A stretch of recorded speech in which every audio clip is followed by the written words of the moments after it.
ॐ भूर्भुवः स्वः तत्सवितुर्वरेण्यं भर्गो देवस्य धीमहि धियो यो नः प्रचोदयात्। सभी आत्मीय बंधुओं को सादर प्रणाम। आइए आज के सत्र का शुभारंभ करते हैं। स्वाध्याय का क्रम केवल आज तक ही चलेगा साथियों। कल से नवरात्रि प्रारंभ हो रही है, तो शारदीय नवरात्रि के 9 दिवसीय अनुष्ठान करने वाले सभी भाई बहन अपना नाम अवश्य भेज दें, जिससे उनकी सूची तैयार की जा सके। कल से आप सभी लोगों को 18 सत्संकल्प सूत्र जो 21वीं सदी के संविधान के रूप में परम पूज्य गुरुदेव ने हम सबको प्रदान किया है, प्रतिदिन एक एक सूत्र की विस्तृत व्याख्या आप सबके समक्ष प्रवचन के रूप में, सत्संग के रूप में प्रस्तुत की जाएगी। तो कल से हम सभी स्वाध्याय के स्थान पर सत्संग का आनंद प्राप्त करेंगे। आप सभी को आने वाली नवरात्रि पर्व की अनंत अनंत शुभकामनाएं। अधिक से अधिक परिजन इसमें जुड़ करके शक्ति साधना करें, अपने आत्मबल मनोबल को विकसित करें, मजबूत बनावें, अपने आप को तैयार करें आने वाली परिस्थितियों से, आने वाले कर्म बंधनों से जूझने के लिए। आइए इन्हीं भावनाओं के साथ आज के सत्र का शुभारंभ करते हैं। आज का अध्याय है ज्ञान आधारित शिक्षा। इस अध्याय के अंतर्गत गुरुजी कहते हैं कि शिक्षा का उद्देश्य है विद्यार्थी को योग्य बना देना। योग्यता दर्शाने के लिए अनेक बिंदुओं को स्पष्ट किया जा सकता है। व्यक्ति ज्ञान संपन्न बने, आत्मनिर्भर और आत्मनियंत्रित बने। जीवन के सम्यक निर्माण के लिए ज्ञान का विकास आवश्यक है। ज्ञान संपन्न बनना अच्छी बात है, किंतु ज्ञान के साथ साथ आचरण का भी विकास होना चाहिए। आचार विहीन व्यक्ति विद्वान बन जाने के बाद भी उस प्रतिष्ठा को प्राप्त नहीं कर सकता जो एक सामान्य व्यक्ति सहजता से प्राप्त कर लेता है। विद्यार्थी में ईमानदारी के प्रति निष्ठा जाग जाए, विनम्रता का भाव जाग जाए और नशा मुक्त जीवन जीने का संकल्प जाग जाए, तो वह एक श्रेष्ठ नागरिक अथवा आचार संपन्न नागरिक बन सकता है। पिछले कई साल से बोर्ड की परीक्षा में पास होने वाले छात्र अंकों के नए कीर्तिमान स्थापित कर रहे हैं।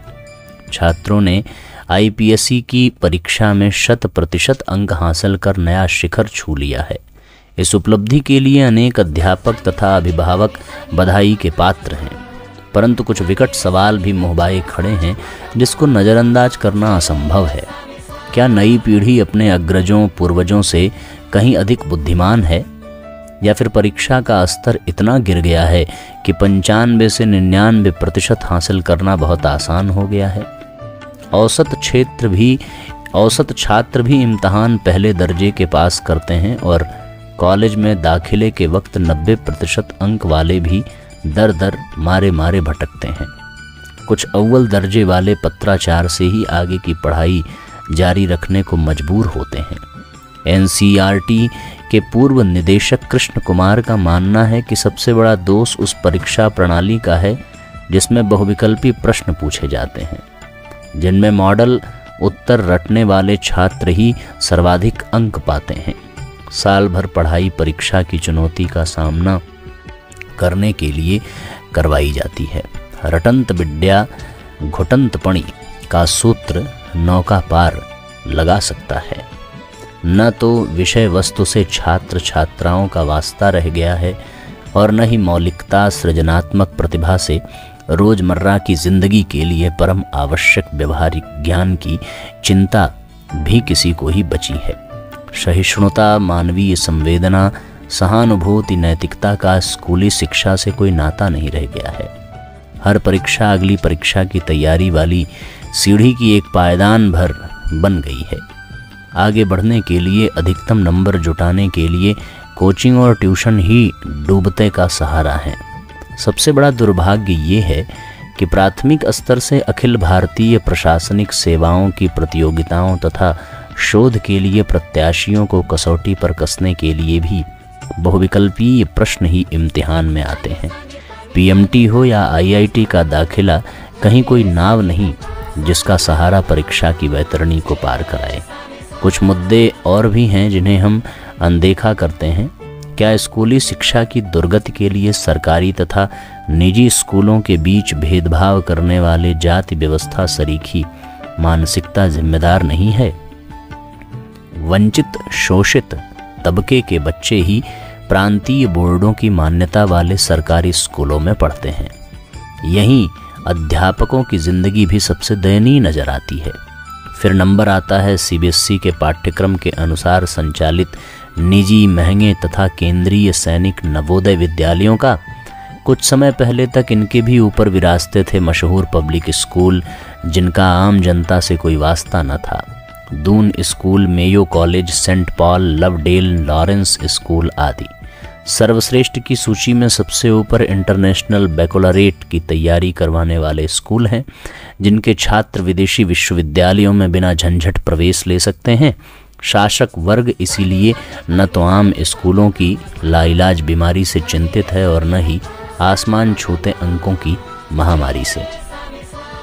समस्या तो उन किशोर किशोरियों की है जो 98 से 99% अंक हासिल नहीं कर पाते।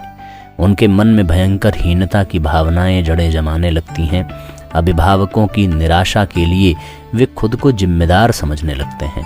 हर जगह कम अंकों की वजह से प्रताड़ित होते हैं और कुंठित तनावग्रस्त होकर तो नशे से जीवन नष्ट करते हैं या असामाजिक आचरण की दिशा में अग्रसर हो पढ़े लिखों को निकम्मा साबित करने में जुट जाते हैं। यह स्थिति समाज के लिए बेहद चिंताजनक है। राजनीति और अर्थव्यवस्था के तमाम विकार शिक्षा के मूल्यों तथा संस्कारों के घनघोर अभाव से ही उपजे हैं। मूल्य और संस्कार बहुवैकल्पिक प्रश्नों के आदर्श उत्तरों की कुंजी से प्राप्त नहीं किए जा सकते। न ही गला काट प्रतिस्पर्धा की तैयारी करवाने वाले कोचिंग संस्थान या कुशल ट्यूटर यह उपहार या वरदान दे सकते हैं। ये बेहद ज़रूरी है कि हम मातृभाषा की शिक्षा के माध्यम की उपेक्षा करें। पारिवारिक स्थानीय विरासत से वंचित करते हुए अपने बच्चों को पंगु न बनाएं। साक्षरता को शिक्षा का पर्याय समझना आत्मघातक है। बोर्ड की परीक्षा में अंकों की मरीचिका से मुक्ति के बिना हमारा कल्याण नहीं है। विद्यार्थी में अच्छे संस्कारों का विकास हो, वह ज्ञान संपन्न होने के लिए अभ्यास करता रहे। चरित्र संपन्नता के लिए ईमानदारी, विनम्रता आदि को अपने आचार व्यवहार में लाएं और स्वस्थ शरीर एवं चरित्र संपन्नता के लिए नियमित आसन, प्राणायाम, ध्यान आदि के प्रयोग किए जाएं और साथ में नशा मुक्ति के अभ्यास भी लाए जाएं। अगर विद्यार्थी अच्छे होंगे तो आशा की जा सकती है कि हमारे देश का भविष्य भी अच्छा होगा। कोई भी विद्यार्थी बुरा नहीं होता, बस उसकी मौलिक विशेषताओं की परख की जानी चाहिए। बहुत ही सारगर्भित अध्याय है साथियों आज के विद्यार्थियों के लिए। आज के विद्यार्थियों को नंबरों की होड़ में अपने जीवन को बर्बाद करने की और आत्महीनता में अपने जीवन को बिताने की आवश्यकता नहीं है। आवश्यकता है अपने आप को चरित्रवान बनाने की, अपने आप को निष्ठावान, ईमानदार बनाने की, अपने व्यक्तित्व को सार्थक बनाने की। फिर यदि नंबर कम भी हो तो व्यक्ति अपने गुणों से अपने जीवन को धन्य बना सकता है। पर यदि उसके भीतर उद्दंडता हो, अभद्रता हो, नशा हो, तो फिर वो बड़ी से बड़ी पढ़ाई में बड़े से बड़ा अंक प्राप्त करने के बावजूद भी अपने जीवन में आनंद का अनुभव नहीं कर सकता। आइए एक छोटी सी कहानी है। आचार्य उपकौशल यात्रा पर निकले थे, परंतु आधे मार्ग में पहुंचने पर ही रात हो गई और उन्हें वन में एक वृक्ष के नीचे ही रुकना पड़ा। सोने के कुछ देर पश्चात ही उन्हें किसी के कराहने की आवाज़ सुनाई पड़ी। उन्होंने लकड़ियां जलाकर देखा पर कोई दिखाई नहीं दिया। तब उन्होंने कहा, यहाँ कौन है, सामने क्यों नहीं आते? उत्तर मिला, तपस्वी आप तो विज्ञ हैं, मैं निकृष्ट प्रेत आपके ब्रह्म तेज के समक्ष कैसे प्रकट हो सकता हूँ? कृपा कर मेरे उद्धार का मार्ग बताइए। आचार्य ने उसकी इस दशा का कारण पूछा। उसने बताया, भोगों को प्राप्त करने के लिए मैंने कभी भी कर्मों की नैतिकता की परवाह नहीं की, और आजीवन ऐसा जीवन बिताने पर भी मेरी वासनाओं की संतुष्टि न हो सकी। फलस्वरूप मृत्यु के उपरांत प्रेत योनि में अत्यंत विक्षुब्धता के साथ भटक रहा हूँ। यह मन ही अनियंत्रित होने पर पतन का कारण बनता है, और यदि साध लिया जाए तो यही मुक्ति का हेतु भी सिद्ध होता है। आत्म तत्व की प्राप्ति ही जीवन का चरमोद्देश्य है। इसे समझकर देह व मन को साधते हुए अभिष्ट मार्ग पर चलने से ही मनुष्य का सभी प्रकार से कल्याण होता है।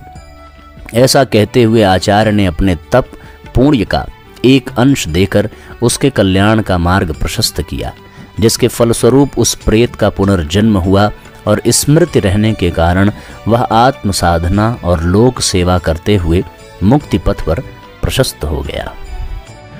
साथियों, हम सब के लिए ये कहानी बहुत ही प्रेरणादायक, बहुत ही मार्गदर्शक है। इस कहानी के माध्यम से हम समझ सकते हैं कि व्यक्ति अपने जीवन में भोगों के चक्कर में प्रेत योनि को प्राप्त हो जाता है, और जो अपने जीवन को आध्यात्मिक जीवन शैली के तरीके से बिताता है वो दूसरों के लिए भी कल्याण का माध्यम बनता है। आइए अगले अध्याय का शुभारंभ करते हैं। अगला अध्याय है प्रसन्नता की प्राप्ति का मार्ग। हमारी चेतन अचेतन में प्रसन्नता की गहरी प्यास है। जब भी अवसर मिलता है तब हम सभी प्रसन्नता की तलाश में जुट जाते हैं। ये एक ऐसी तलाश है जो हमारी सारी चाहतों, इच्छाओं, आकांक्षाओं के पीछे खड़ी है, जो सब में बराबर है। प्रसन्नता जिसे खोजना, प्राप्त करना और बांटना सभी चाहते हैं। सफलता के शिखर पर पहुंचने से लेकर जिंदगी की राहों में हर एक मोड़ पर नाते, रिश्ते, संबंधों की सभी डोर में, साधन, सुविधा, सम्मान के संग में, देश काल परिस्थितियों की सभी परिधियों में हम सिर्फ और सिर्फ प्रसन्नता का ही अनुभव तो प्राप्त करना चाहते हैं। जीवन के हर क्षण में हम प्रसन्नता को साथ चाहते हैं।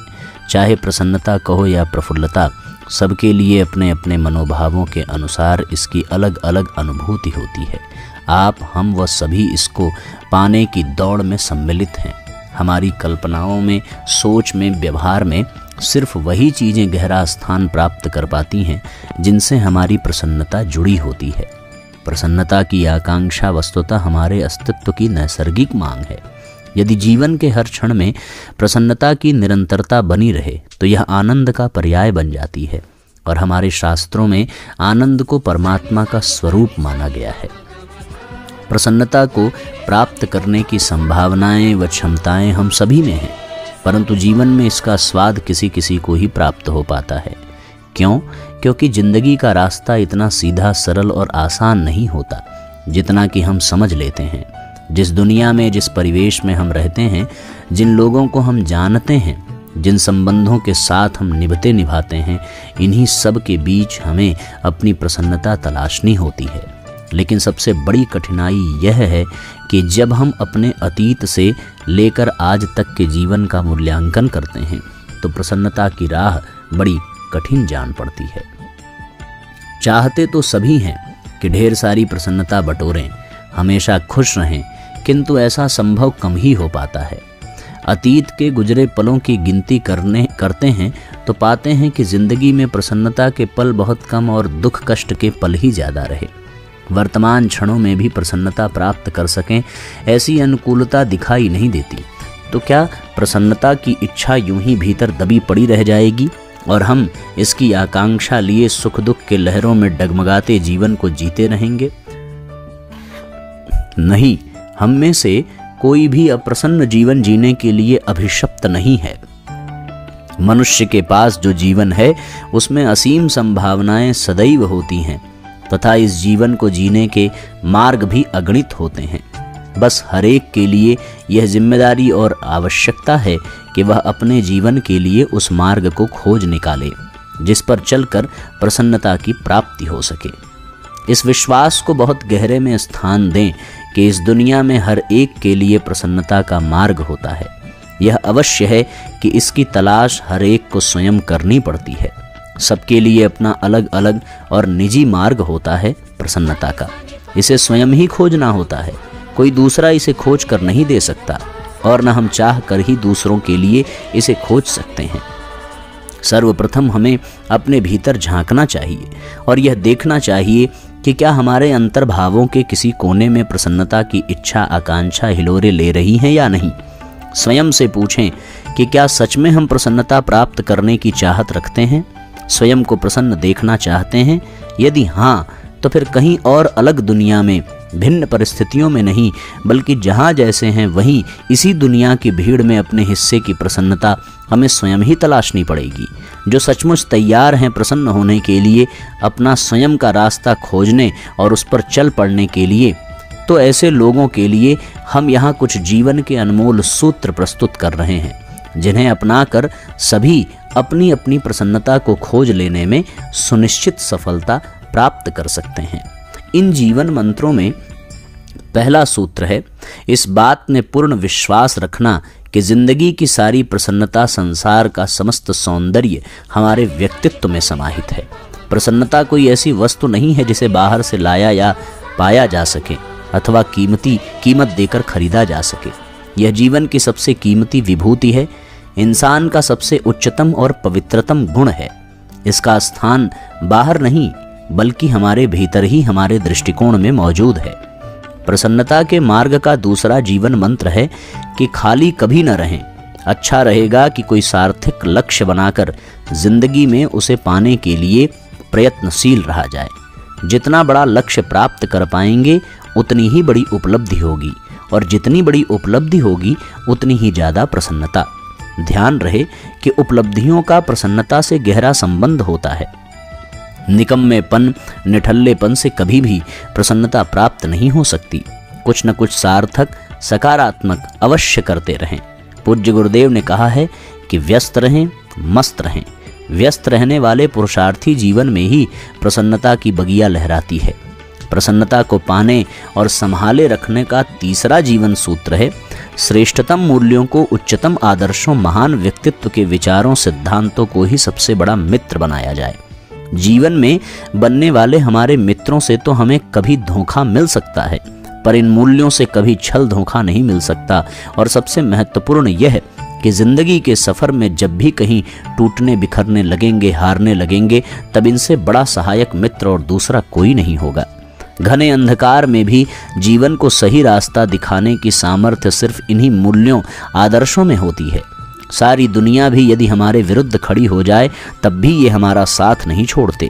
हमारे अस्तित्व में प्रसन्नता को विकसित करने के लिए, पनपने के लिए जिस खाद मिट्टी की आवश्यकता होती है वो हमें इन्हीं जीवन मूल्यों और आदर्शों से प्राप्त होती है। अगला जीवन सूत्र है, स्व अनुशासन संयम का है, जिसके द्वारा प्राप्त होने वाली प्रसन्नता को सहेजा संवारा जाता है। इस सूत्र को आत्मसात करने के लिए स्वयं में यह समझना जरूरी है कि हम जो कुछ भी करना है, जहाँ भी पहुँचना है, जिस भी चीज़ की प्राप्ति करनी है, वो सब कुछ समय की मर्यादा से बंधा है।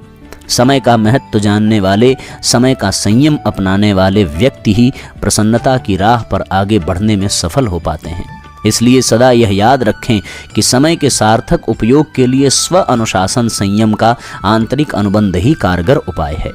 कहा जाता है कि जो समय को बर्बाद करते हैं, समय एक दिन उन्हें ही नष्ट कर देता है। अतः जीवन में समय का संयम और प्रबंधन बहुत आवश्यक है। जीवनचर्या के कार्यों का कुछ इस तरह निर्धारण किया जाना चाहिए कि हमारे समय का अधिकतम भाग उद्देश्यपूर्ण कार्यों में लगे।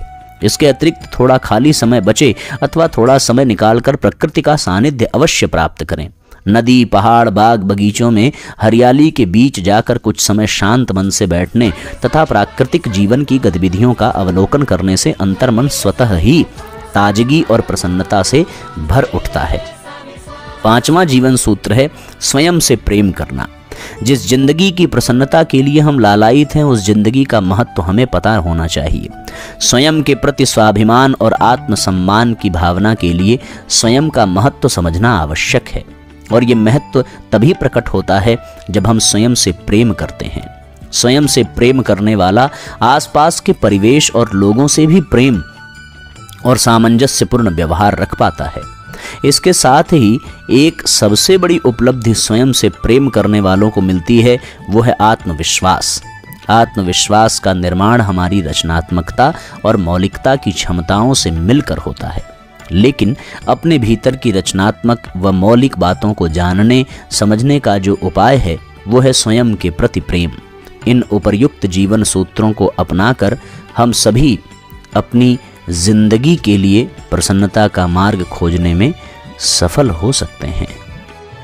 तो आपने साथियों यहाँ अनुभव किया कि किस तरीके से प्रसन्न रहने के ये 5 अनमोल सूत्र हमें अपने जीवन में उतारने चाहिए। पहला ये कि प्रसन्नता का संबंध व्यक्तित्व से है। दूसरा ये कि हम प्रसन्न रहने के लिए सदैव अपने लक्ष्य की ओर अग्रसर होते रहें, लक्ष्य प्राप्ति में प्रसन्नता है।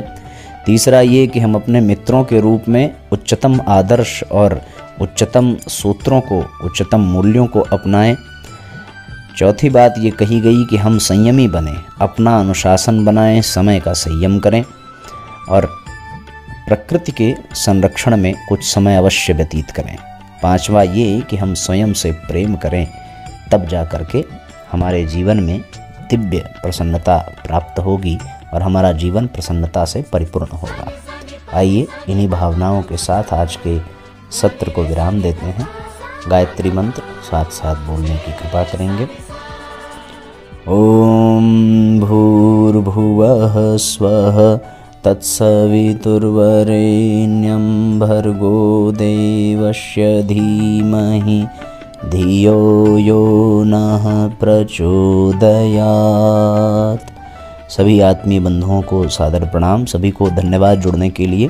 अधिक से अधिक लोगों तक साथियों शेयर ज़रूर करें और कल नवरात्रि के पर्व पर आप सभी अपने सभी परिजनों को अवश्य सूचित करें कि वो 21वीं सदी के संविधान का प्रवचन सुनें और उसे अपने जीवन में उतारें और सत्संकल्प सूत्र का पाठ अवश्य करें।